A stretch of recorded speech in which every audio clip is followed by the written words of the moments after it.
അതിശോഭമായ സഹസിന്റെ കർത്താവായ യേശുക്രിസ്തുവിന്റെ നാമത്തിൽ എൻ്റെ സ്നേഹവന്ദനം. പ്രസംഗത്തിലൊന്നുമല്ല, ഒരു ആശയം നിങ്ങളുടെ മുമ്പിൽ അവതരിപ്പിച്ചിട്ട് ഞാൻ ഇരിക്കുവാൻ ആഗ്രഹിക്കുന്നു. ഇന്ന് പാസ്റ്റർ പറഞ്ഞതുപോലെ ഇന്ന് നിങ്ങൾ ശ്രദ്ധിച്ച് കാണുമെന്ന് വിചാരിക്കുന്നു. അതിലൊരു വാക്യം പറഞ്ഞു, നമ്മൾ ചോദിക്കുന്നതിൽ അത്യന്തപരമായി നമുക്ക് തരുവാൻ കഴിവുള്ള ദൈവമാണ് എന്ന് പാസ്റ്റർ പറഞ്ഞു. അതിനെ ആരാധനമാക്കിയാണ് ഞാൻ ഇന്ന് പറയാൻ പോകുന്നത്. റോമർ 10:12 അവൻ തന്നെ വിളിച്ചപേക്ഷിക്കുന്ന എല്ലാവർക്കും നൽകുവാൻ തക്കവണ്ണം സമ്പന്നനാകുന്നു. അതുപോലെ എഫെസ്യർ 3:20 എന്താ, നാം ചോദിക്കുന്നതിൽ നിലയ്ക്കുന്ന അത്യന്തപരമായി തരുന്ന ദൈവത്തെക്കുറിച്ചാണ് ഞാൻ പറയുന്നത്.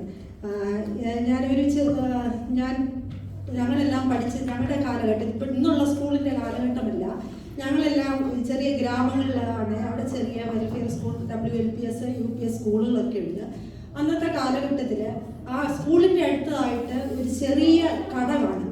ആ സ്കൂളിൽ പഠിക്കുന്ന കുട്ടികൾക്ക് വാങ്ങിക്കത്തക്കവണ്ണമുള്ള ചെറിയ സാധനങ്ങൾ എന്ന് പറഞ്ഞാൽ അന്നത്തെ കാലഘട്ടങ്ങളിലൊക്കെ മുട്ടായി, ജീരക മിഠായി, ഗോലി മിഠായി, പിന്നെ റബ്ബറ്, പെൻസില്, ബുക്ക്, എങ്ങനെ എല്ലാ സാധനങ്ങളും ആ കടകളിൽ കാണും.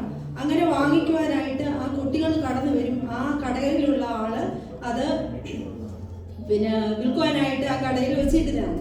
അങ്ങനെ ആ സ്കൂളിൻ്റെ അടുത്ത് ഏകദേശം അടുത്ത് തന്നെ ഒരു കടയുണ്ട്. ആ കടയിൽ സ്കൂള് ഓപ്പൺ ആയ സമയത്ത് തന്നെ ആ കടക്കാരൻ ആ കട തുറന്ന് വെച്ചിട്ട് കടയിൽ ഇങ്ങനെ കുട്ടികൾ വരുന്നതെന്ന് നോക്കിക്കൊണ്ടിരുന്നപ്പോൾ തന്നെ ദൂരത്ത് നിന്നും 4-5 കുട്ടികൾ വരുന്നതായിട്ട് കണ്ടു.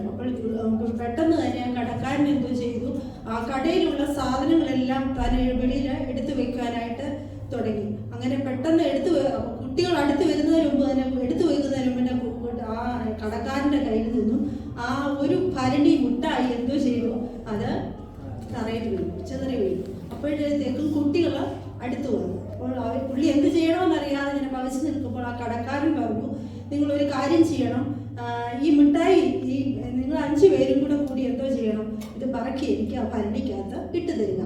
അങ്ങനെ ഇട്ട് തരുന്ന കഴിയുമ്പോൾ ഞാൻ നിങ്ങൾക്ക് എന്തോ ചെയ്തു തരാം. അത് നിങ്ങൾ ഓരോ കൈ മിഠായി അതിൽ നിന്ന് എടുക്കണം. അത് നിങ്ങളുടെ കയ്യിൽ എത്ര കൊള്ളുന്നോ അത്ര മിഠായി തന്നെ ഞാൻ നിങ്ങൾക്ക് തരാമെന്ന് പറയാം. ആ കുട്ടികൾ വളരെ സന്തോഷത്തോടു കൂടി 5 പേരും ആ മിഠായികളെല്ലാം പറക്കി എന്തോ ചെയ്തു, ആ കുപ്പിക്കകത്ത് ഇട്ടു. അങ്ങനെ ഇട്ട് കഴിഞ്ഞപ്പോൾ ഒന്നാമത്തെ കുട്ടി ചെന്ന് അതിന് ഒരു ഭരണിക്കകത്ത് ജീരക മിഠായി ആയിരുന്നു. ആ ജീരക മിഠായി തുറന്നു വെച്ചിട്ട് ആ കടക്കാരൻ പറഞ്ഞു, ഒന്നാമത്തെ കുട്ടിയോട് പറഞ്ഞു, നിന്റെ കയ്യിൽ ആവശ്യമുള്ളത് നീ എന്തോ ചെയ്യണം, അത് എടുക്കുവാൻ പറഞ്ഞു.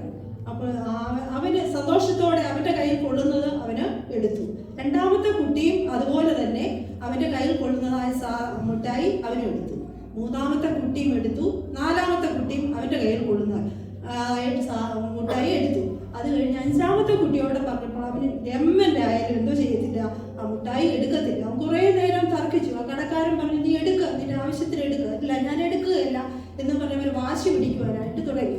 കുറേ സമയം കഴിഞ്ഞപ്പോൾ കടക്കാരൻ നിർബന്ധിച്ചിട്ടും എടുക്കാതിരുന്നപ്പോൾ കടക്കാരൻ മനസ്സിലായി അവൻ എടുക്കുകയില്ലായിരുന്നു. ആ കടക്കാരൻ തന്നെ എന്ത് ചെയ്തു, ആ കടക്കാരൻ്റെ കയ്യിൽ കൊള്ളുന്നതായ മിഠായി അവന് കൊടുക്കുവാൻ തുടങ്ങിയപ്പോൾ അവൻ്റെ കയ്യിൽ അത് കൊള്ളുകയില്ല.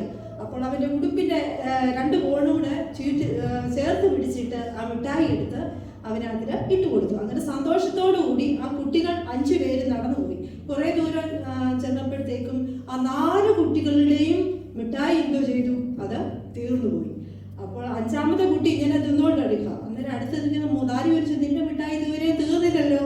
അപ്പോൾ അങ്ങനെ പറഞ്ഞപ്പോൾ അവൻ പറഞ്ഞു, നിങ്ങൾ ചിന്തിച്ചോ, എനിക്ക് ഞാൻ എടുത്താൽ എൻ്റെ കയ്യിൽ നിങ്ങളുടെ കയ്യിൽ കൊള്ളുന്നതിനെക്കാട്ടും കുറച്ച് മാത്രമേ എന്തോ എടുത്തുള്ളൂ, മിഠായി കിട്ടുകയുള്ളൂ. അപ്പോൾ ആ കടക്കാരനോട് പറഞ്ഞപ്പോൾ ആ കടക്കാരൻ്റെ കയ്യിൽ നിങ്ങൾക്ക് ഇത്രയും ആവശ്യത്തിലും അധികമായിട്ട് നിങ്ങൾ 4 പേരും എടുത്തതിൽ കൂടുതൽ എനിക്ക് എന്തോ ചെയ്യാൻ കിട്ടുവാനായിട്ട് സാധിച്ചു. അപ്പോൾ അവരുടെ 4 പേരെ തീർന്നു കഴിഞ്ഞപ്പോൾ ഈ കുട്ടി അങ്ങനെ പറഞ്ഞപ്പോൾ അവർ ചിന്തിക്കുവാൻ തുടങ്ങി. ശരിയാണ്, അവൻ പറഞ്ഞ കാര്യം ചിന്തിക്കുവാനായിട്ട് തുടങ്ങി. എന്നിട്ട് പിന്നെയും അവൻ്റെ കയ്യിൽ അധികമുള്ള മിഠായി തിന്നുകൊണ്ട് അവർ സ്കൂളിലേക്ക് കടന്നുപോയി. ആ കുട്ടി ആ കടക്കാരനോട് ആവശ്യപ്പെട്ടത് കൊണ്ട് മാത്രമാണ് അവൻ എന്തോ ചെയ്തത്, അവന് കൂടുതൽ മിഠായി കിട്ടിയത്.